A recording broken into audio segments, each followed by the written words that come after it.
Look at RJ rocking out over there. I see him on there.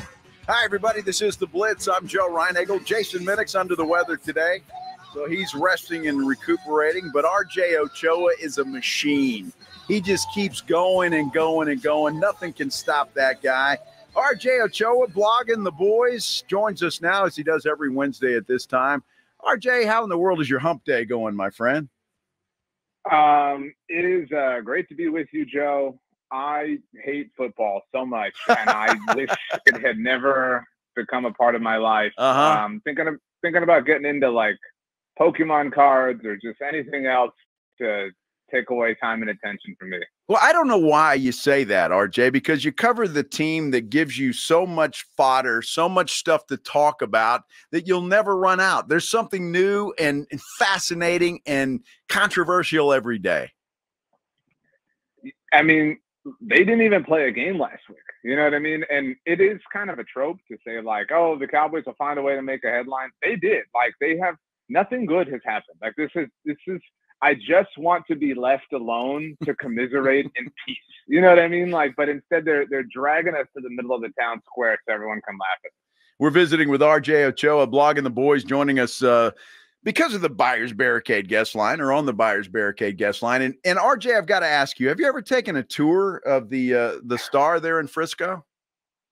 I never have, actually. I've taken lots of tours of lots of places and toured Texas Stadium many times, but I've just never, it's never really worked out. I've gallivanted around the facility, but never in a proper and a formal and a guided capacity. Well, when you took a tour of Texas Stadium, did you see any players? Were you disrupting them in any form or fashion? I was not, but I will have you know. So twice, if you recall, 2 years ago, Jerry Jones the first night of the NFL draft, he flashed the kind of big board for the Cowboys on a paper. Remember, he flashed it to everybody to prove, hey, we really believe in Tyler Smith. Yeah.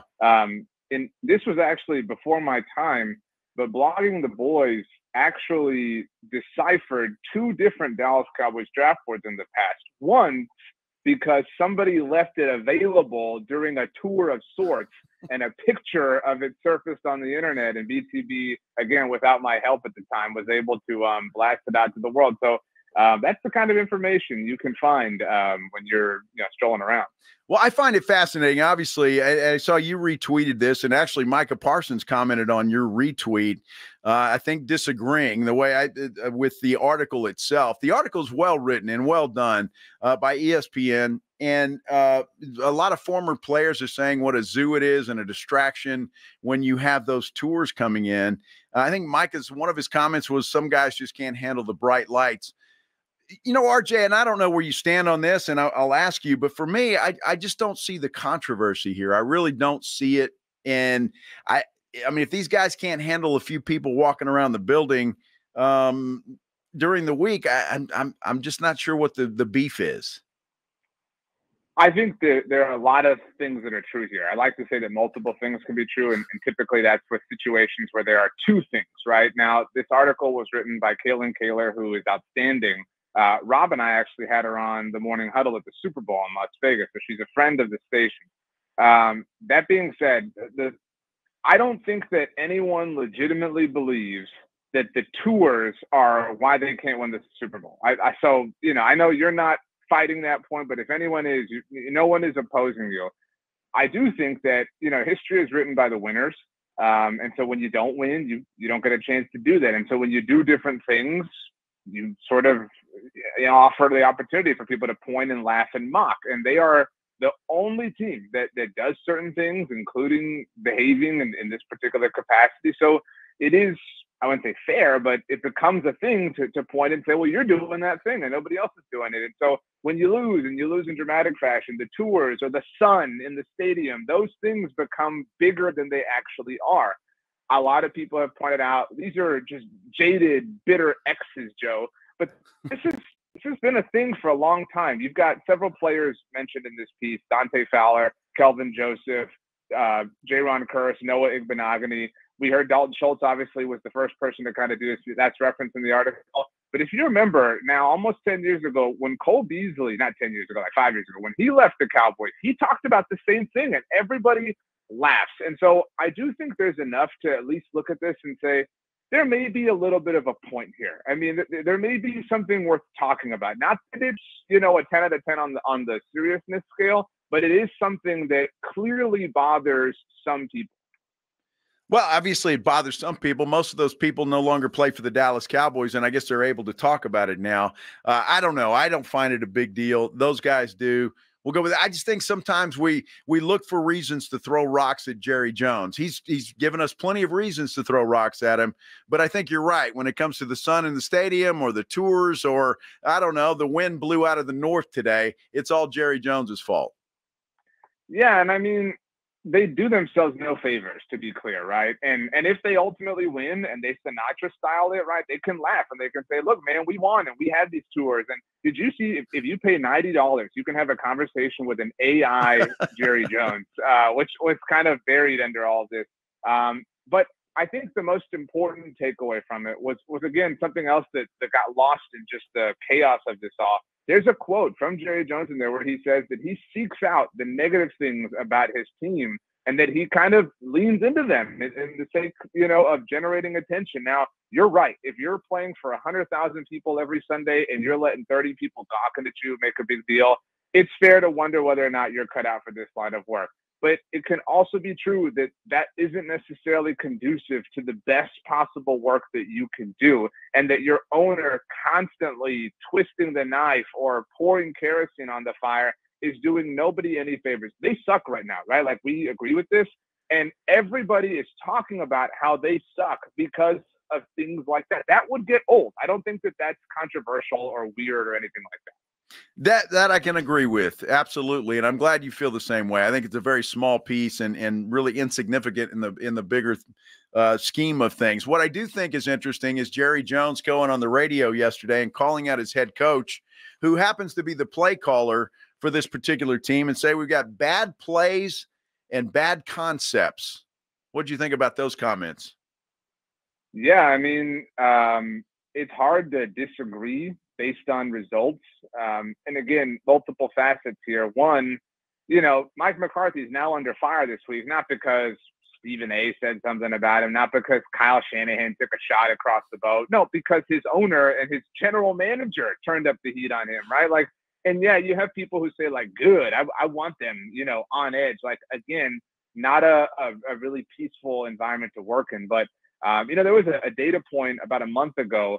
The Cowboys offense on average at that point of the season, from a width standpoint, if you're talking about the widest part of their offense from one receiver to another, was about 27.2 yards, when all of the Kyle Shanahan offensive trees, or branches of the tree, were about 22 yards wide. So you're talking about more condensed formation. And my biggest takeaway from that is Mike McCarthy believes having space, this is my assumption, is how they thrive. And that's clearly not working. Whereas Kyle Shanahan and his disciples understand that we're going to bunch everybody up and we're going to trust that our guys beat you to that space. And that's how we're going to dominate. And that's worked against the Cowboys. And I say all that to say because the way the Cowboys are operating offensively is not modern. It is not up to date with current trends. It is behind the times. And in addition to all that, they don't have proper personnel. I mean, they have CeeDee Lamb. Cool.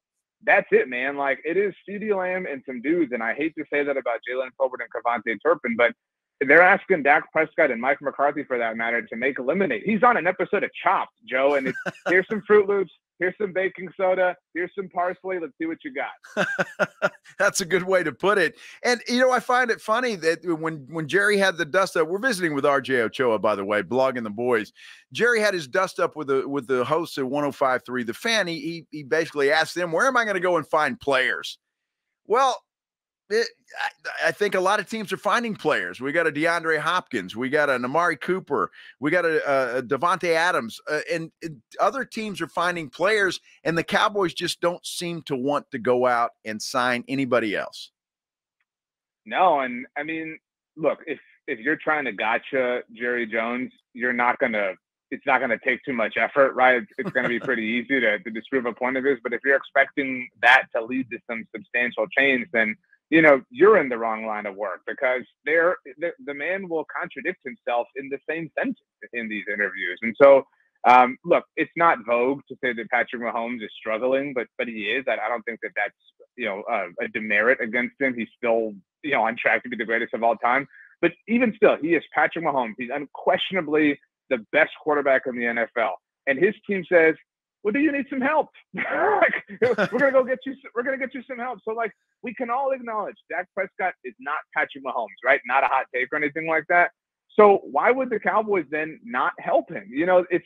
It's this weird thing where these quarterbacks are rather more specifically where Dak Prescott gets paid, and all of a sudden it turns into he has to elevate, he has to do everything. And I'm not saying that can't be true to a certain degree, but the Buffalo Bills gave Josh Allen Amari Cooper. I mean, Aaron Rodgers, who will be in the Hall of Fame someday in spite of the last couple of years, got his old friend back. I mean, I don't understand.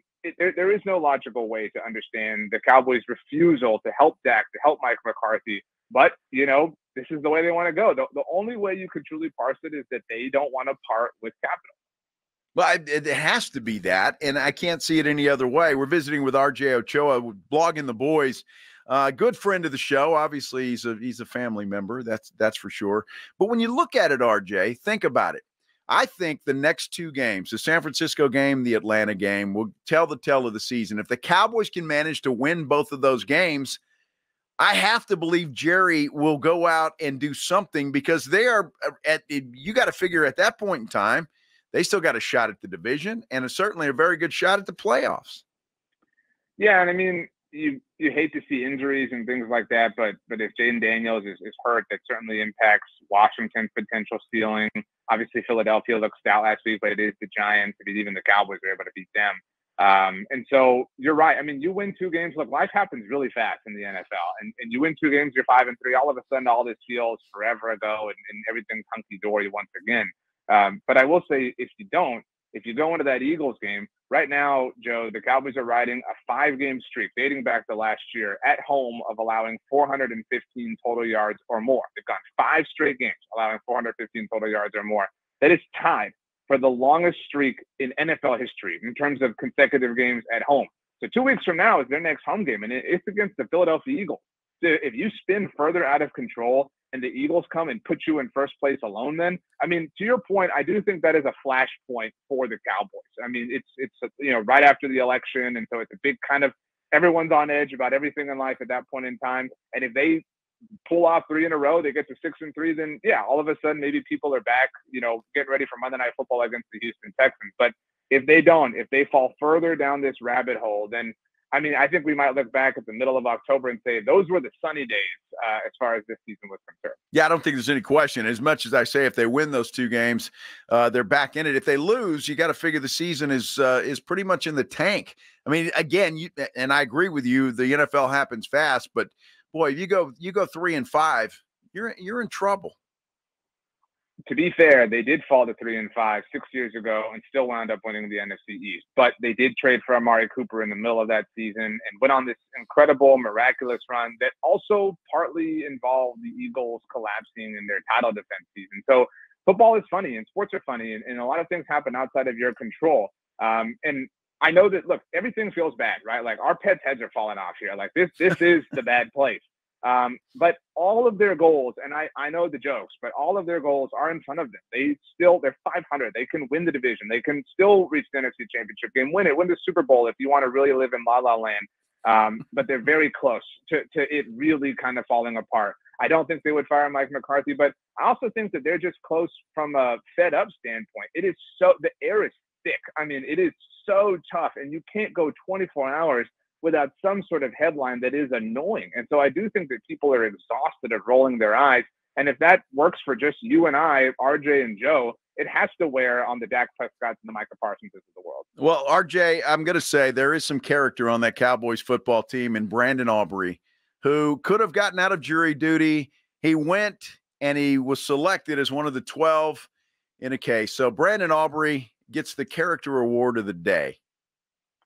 good for him. You know, they give you that speech at the beginning of it, and I don't mean to undermine, you know, the civic duty that is jury duty, but you know, how it's the most noble thing you can do for your country.